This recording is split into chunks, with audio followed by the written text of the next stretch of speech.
Malolos, a newer Walder Mart, just a few years ago now. I remember when it was new. And this is Chooks to Go restaurant. A chicken plus all kinds of other delicious things. Chooks to Go mostly just as kind of roadside chicken places. This is the first place I've ever seen where they had a Chooks to Go with a sit-down restaurant, huh?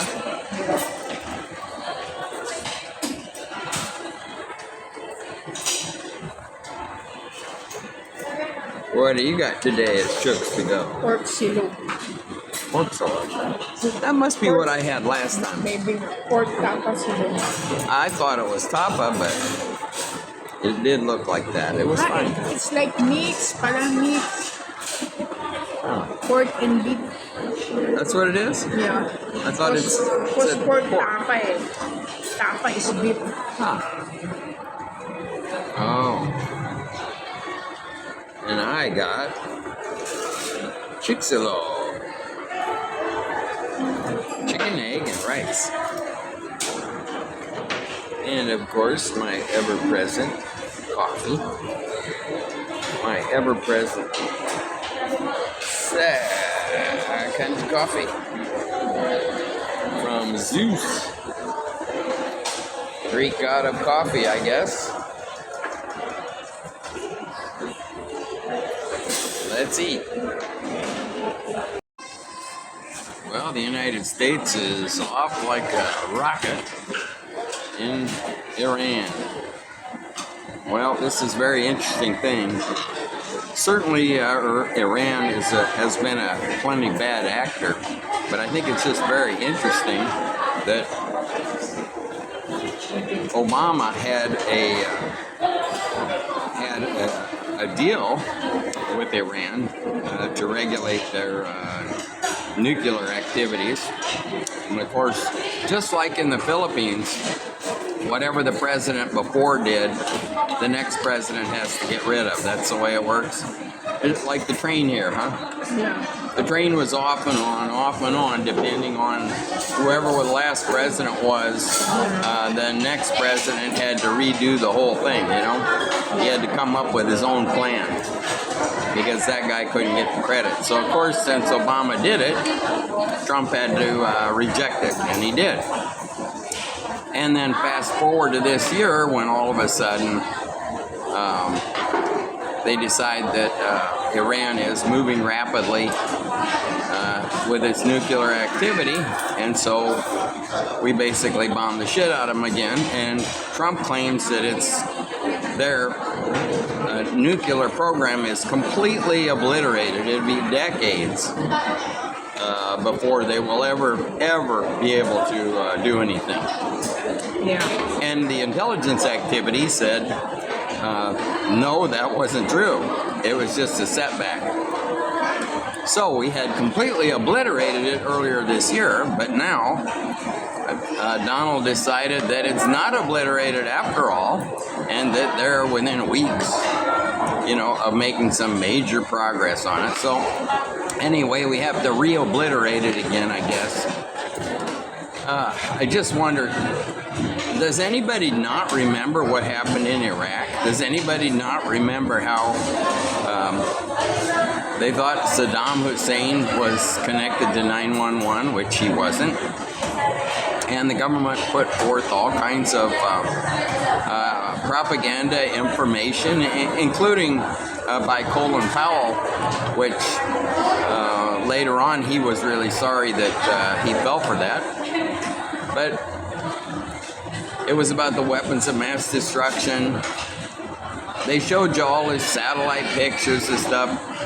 Well, it turns out there weren't any weapons of mass destruction.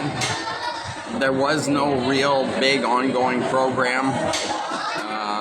And Saddam wasn't connected with 911. Now, that's not to say that it wasn't great to get rid of Saddam Hussein.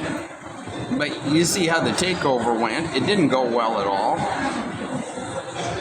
You know, people in the Middle East, just because you give them the opportunity to go towards democracy, doesn't mean that they're going to forget all their old hostilities to the rivaling sects of their religion or politics. And that's exactly what happened. You know, it didn't really work out well. So I'm just thinking, don't people remember any of this stuff? That we did the same kind of thing, and now we're going into Iran. We just want to give them freedom. You know, they're going to just grab freedom and just hug it and pull up their bootstraps and embrace the whole democracy. I think it's nuts, you know. It's just nuts. And this is by a president that was a non-interventionist, no more foreign wars. Like I said before, Saddam Hussein was a bad guy, and Khomeini is a bad guy, and both of them need to be gone. But I just think people don't learn, and unfortunately, they're trusting somebody that's basically a goofball. Unfortunately, he's both a goofball and a corrupt goofball. This chicken is great, but I think I'm going to have to take some home for the cats. This is one big chunk of chicken. Whoa, look at that. Brass stuff. Really nice. Very good, but big. Well, one thing about the war in Iran, now President Trump, he can be president of the United States, and then he's already said he's president of Venezuela, right? Now he can be president of Iran. So it'd be like a triple crown, huh? What a deal. I don't think we ever had, never had a president that was also equally president with a couple other countries, huh? I wonder, maybe he could be president of the Philippines too someday. Think so?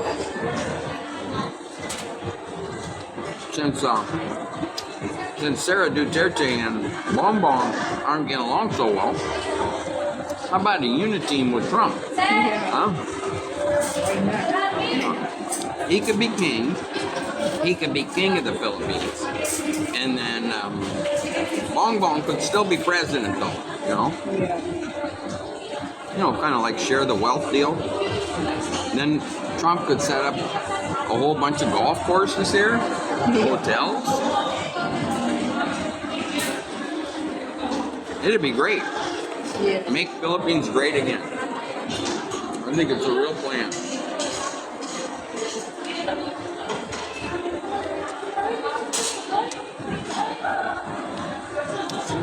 This is really good stuff. The coffee's good too. Well, Josie's back at the scratch offs over there.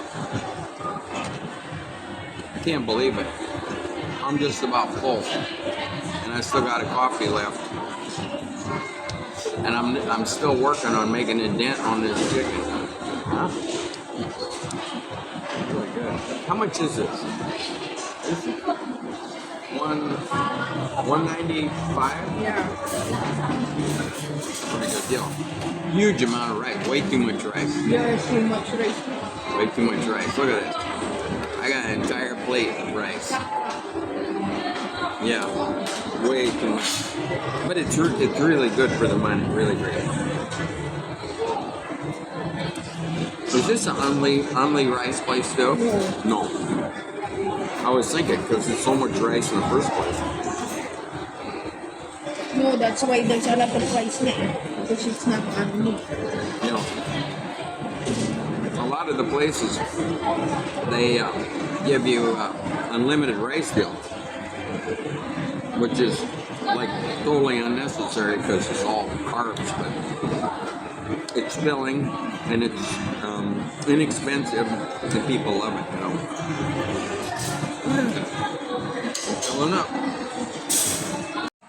Okay, Josie's getting serious now. She's gonna find her lucky I'm coin, looking for a... the one that scratches off the winners. There's the coins that scratch off losers, and then there's the coins No, that only it's hard. It's hard. they only scratch off winners. So she's looking for one of those coins. It's one of those lucky coins. It's not really lucky. Something that like has like edges like this. Edges. You know, I still got some of those I was gonna buy the roll of each one of those dollar coins in the U.S. back when they came out with the presidential series, and I think I only bought 2 rolls. The Washington ones. I think that's all I got. But one of those, now I forget whether it's imprinted on the side of the coin, you know, on the edge of the coin, or whether it's not imprinted. But there was an error in one of those, and it's worth a fortune. But I've never unrolled the rolls to see if I got one of those that's worth a fortune. They're still in the drawer at home.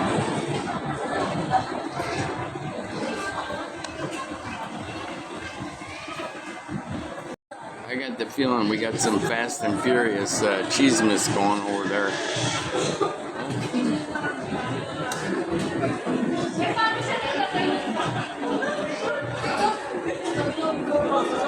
While I'm working on my second cup of coffee here, I'm going to tell you everything you never needed to know about Philippine bathrooms here in just a few minutes.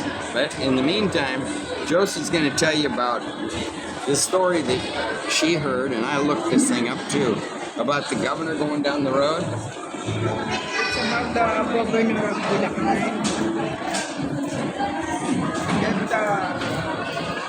It's about the governor of Bulacan that he and his bodyguard are in index.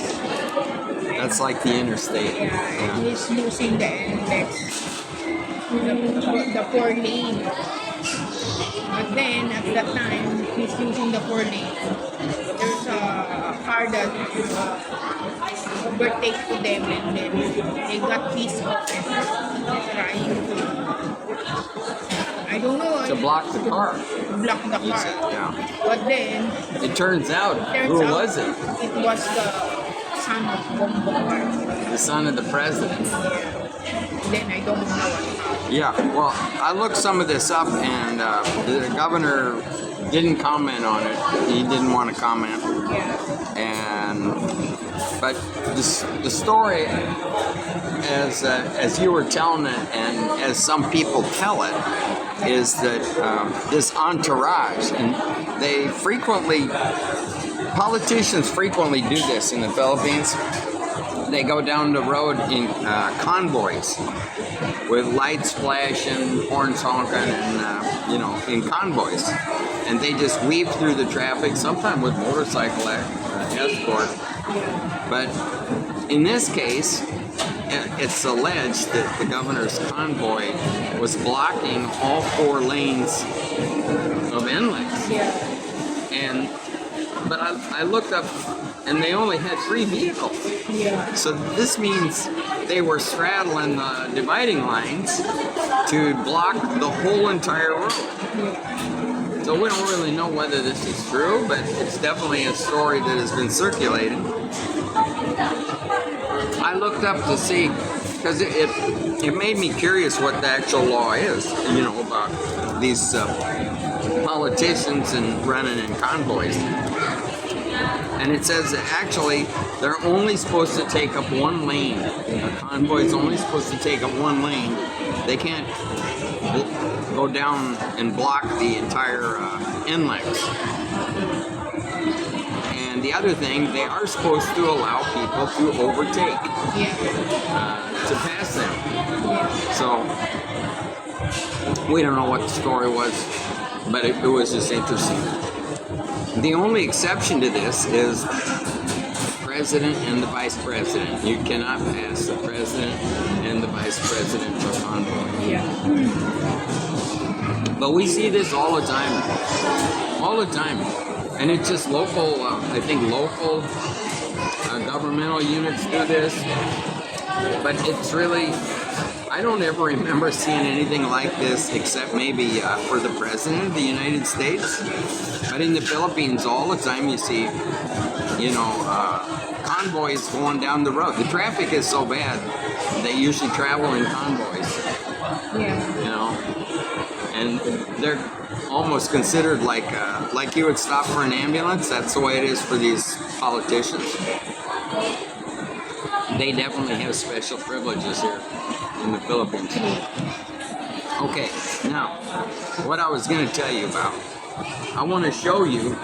Now, this is a rare thing to find. This is very rare. This is tissue. See this? Sometimes, if you're lucky, this is like gold. You will find this in a restroom in the mall. Okay? But the thing is, it comes on a giant roll. Now, this is to wipe your hands. Of course, there's not going to be anything in there.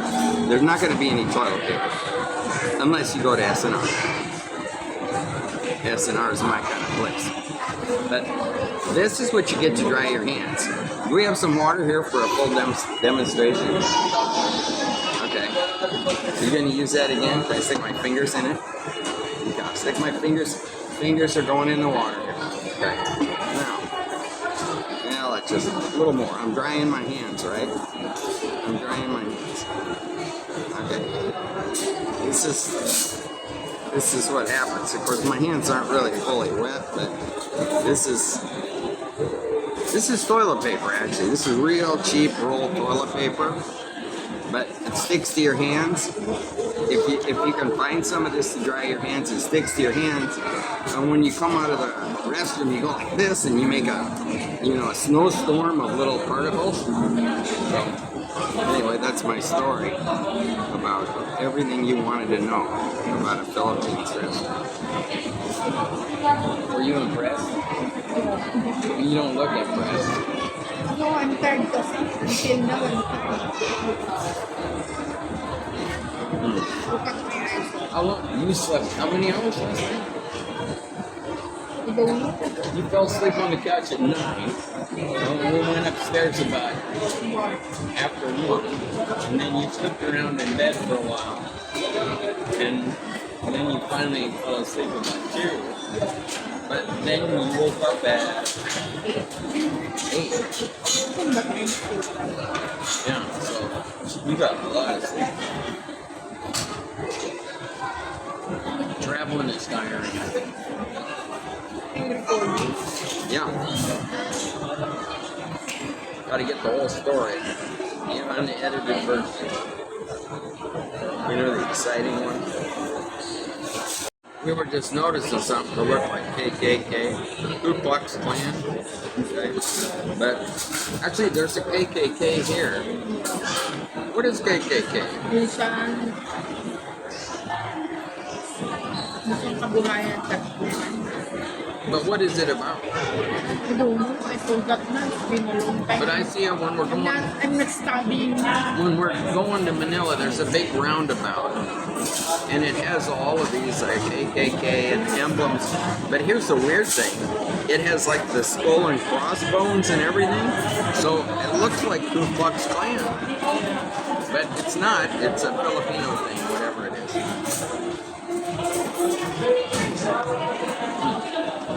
Coffee's almost gone. We'll be hitting the road.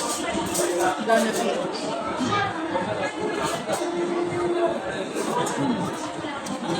One more note about Philippine toilets. It is rare to find one in individual small restaurants at the mall. They don't usually have a toilet. You have to use a mall toilet. I give credit to Trooks to Go here. They got a toilet, but it was locked. Either there was somebody in it or it's just locked. That's another thing. Places frequently lock the toilet, don't they? Is that just so they don't have to clean it, you think? Or something's busted? You know, the thing that's a nuisance to me, pure gold over there in Gaginto, when the flush doesn't work, and there's a bucket. You know, it's like 30, 40 feet across the room at the sink, and you're supposed to bucket the water from the sink to the toilet. Gonna pee. Okay, she's gonna pee. The end. Leftover chicken for the cats. Oh, they're gonna be happy.